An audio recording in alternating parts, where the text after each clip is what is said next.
Alright, so here we are. We started working on this engine and we said, hey man, we should make a video of this. And so I'm going to have to backtrack a little bit and kind of show you what we did.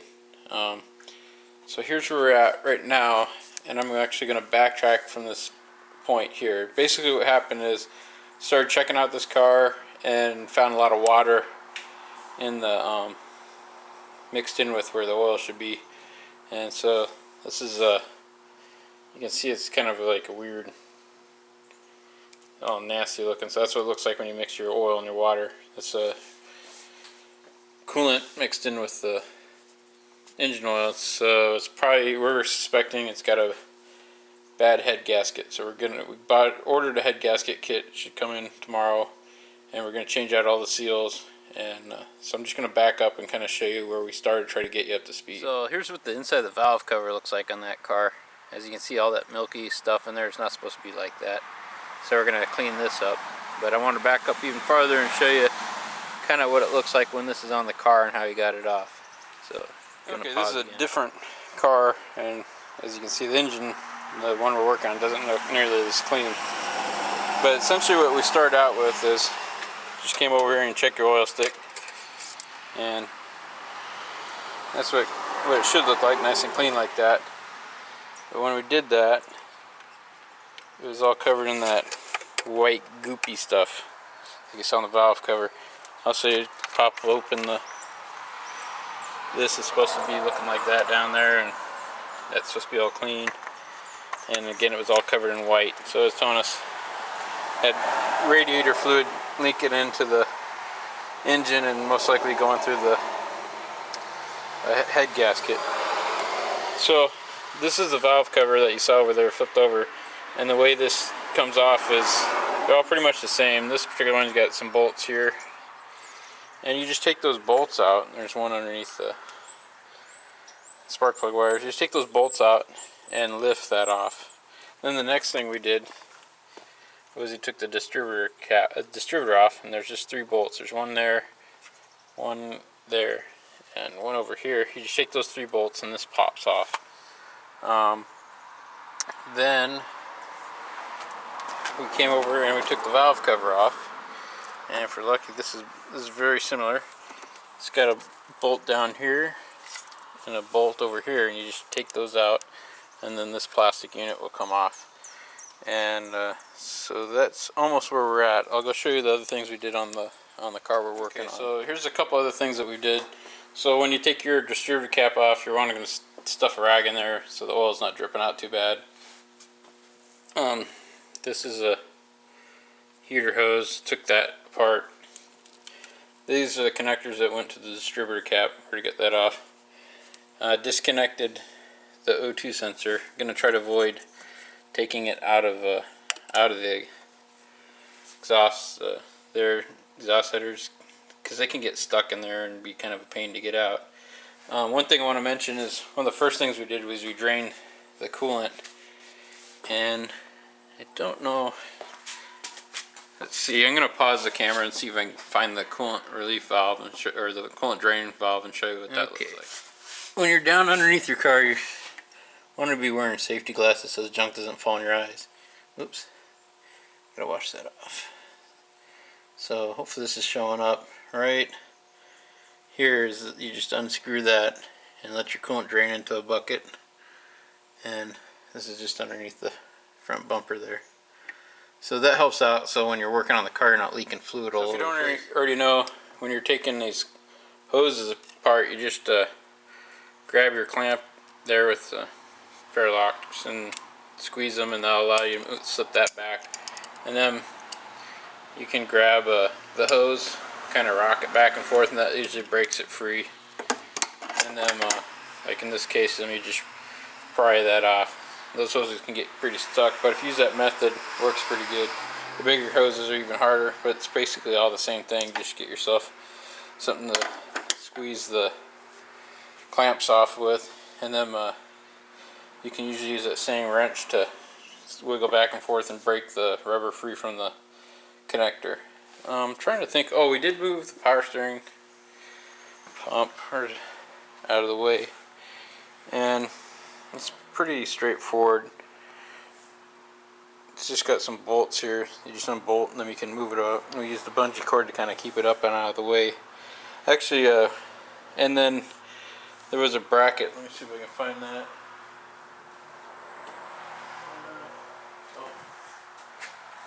So this is a mounting bracket that whole assembly went to. And there's no rocket science or anything. It's just big bolts holding this in. There's a tension relief valve, bolt there to help ease the tension so you get the belts off of it.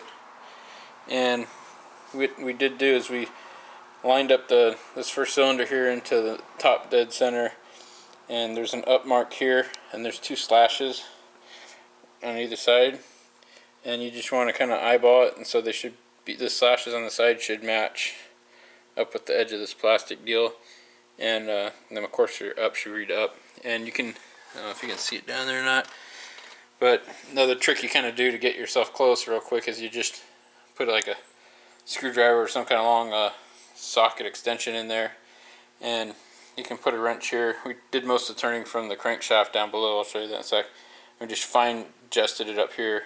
This is like a 10 or a 12, and that'll get this almost right on, and then we can check the marks. And we took the front wheel off. There's no really rocket science taking the wheels off. You just take the lug nuts off, and then the wheel comes off. And here's a lower mounting bolt, and then there's the crank pulley bolt there, and that's where you should really turn it from.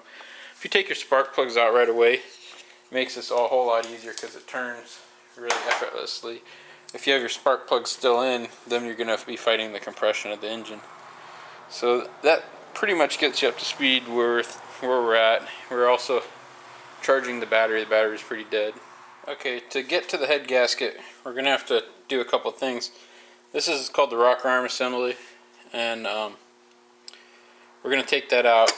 Should just be having to take these bolts out here. I think those are 12 millimeters. You just take them all out, and this whole assembly will come off, and we'll show you that when we do that. And then we're going to have to take off the exhaust, and we've already taken the exhaust bolts out, and it's pretty tight. Make sure this engine is cool before you be grabbing the exhaust here.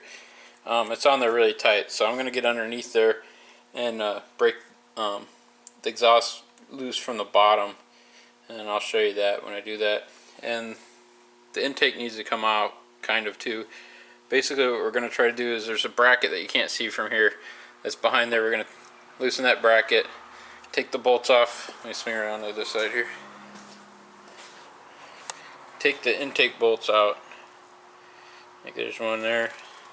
Take these off, and the idea is we're going to try to drop the intake back, and we'll pull the exhaust off, and that'll give us access to get the head off. And the head should come off with these big bolts, but we'll show you that when we get to that phase.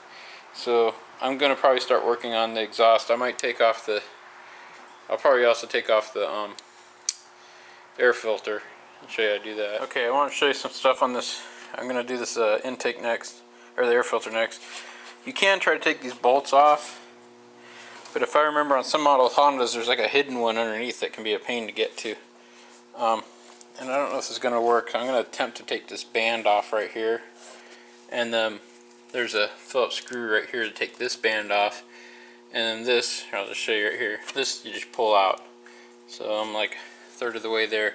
So I'm going to take basically my Phillips screwdriver next. Let's see if I can be able to do this real time. I'm sure you guys don't like watching this, but sorry. There you go. So I got that loose, and I'm going to put down the camera so I don't drop it. But essentially that should be all I got to do is loosen this band up here, and then that'll come off. And then I'm going to attempt to take it off here. I'll show you that when I get it done. Alright, so what I did is I loosened that Phillips screwdriver, popped this end off, and then I just peeled this off the air filter box. And then I'll just put this with my bench with my other part over here, get it out of the way. And that'll help us rock that back. Later on, I'll show you again when I do this. I might take off this connector here, but I don't like taking off connectors unless I have to. So that's where I'm at right now. Okay, here I'm underneath the car. You can see the exhaust bolts down here. What I'm going to do is hit those with WD-40. There's an a bracket up here. Hopefully that's coming in. I'm going to hit that with WD-40 also. And probably the bracket back here. And right there where the exhaust meets. I'm just going to hit all those big bolts with WD-40 and then break those free. And that should allow enough play to get the exhaust loose. See, it looks like it focused a little bit better. And if you can see that exhaust bolt, can't quite get my other arm up in there. Let me try it like this. Right there's the bracket. Kind of hard to do this, I can't see the screen. Anyhow, so that's what I'm going to do next. Just got the exhaust off. If you look down there, here it is. All we did is took the bolts off, or the nuts off of the bolts there, and then I'll go underneath and show you how I got this loose enough to come off.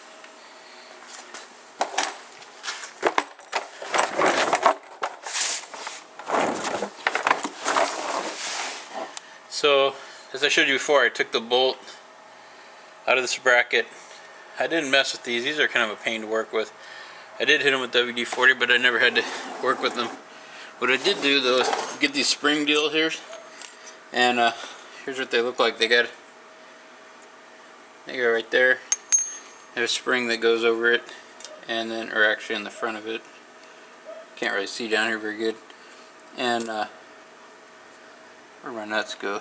There's there. I think these are the nuts that are on them. Anyways, what you do is you put a wrench on the one side and a ratchet on the other. And so I broke it loose here.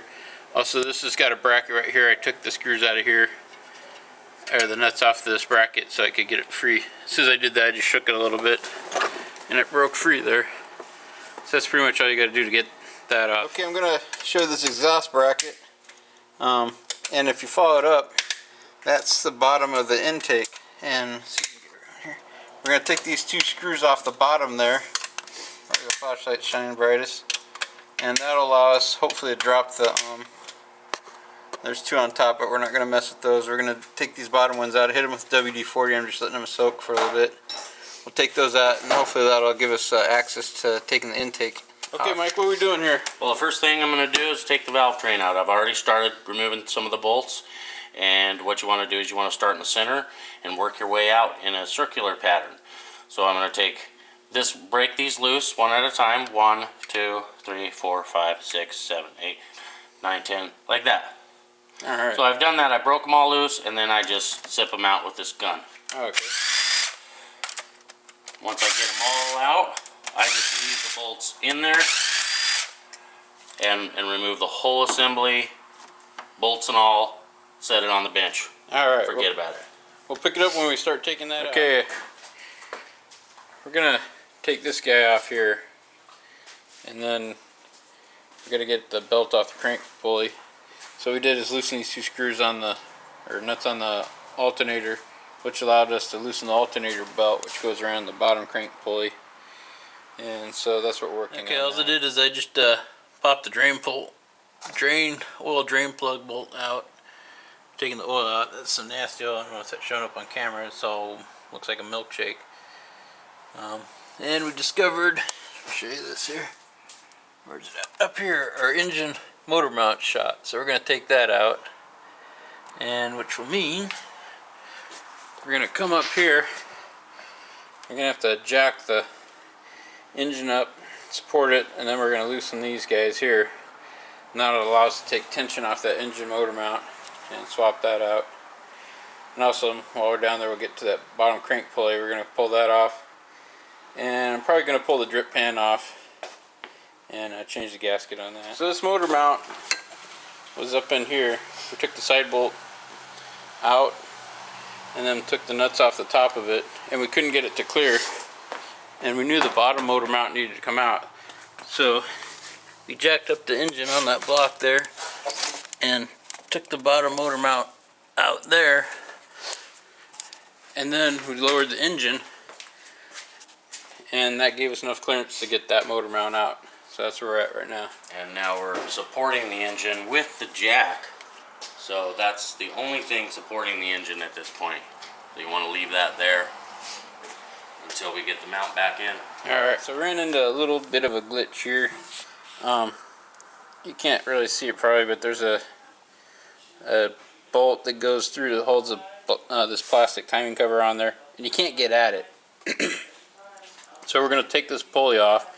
I just hit it with some WD-40, which will, it's weird, you got to take that bolt off so that you can take the pulley off, so you can take these nuts off here to get this out of the way so you can get that off. Honda's usually really good about making it so you can get at stuff, and I do not know if there's an easier way to get at that, but that's the only way I can see to get at that, and that's kind of too bad, because the rest of it's not too bad so far. Everything's been really thought out, but that's what I'm going to work on now.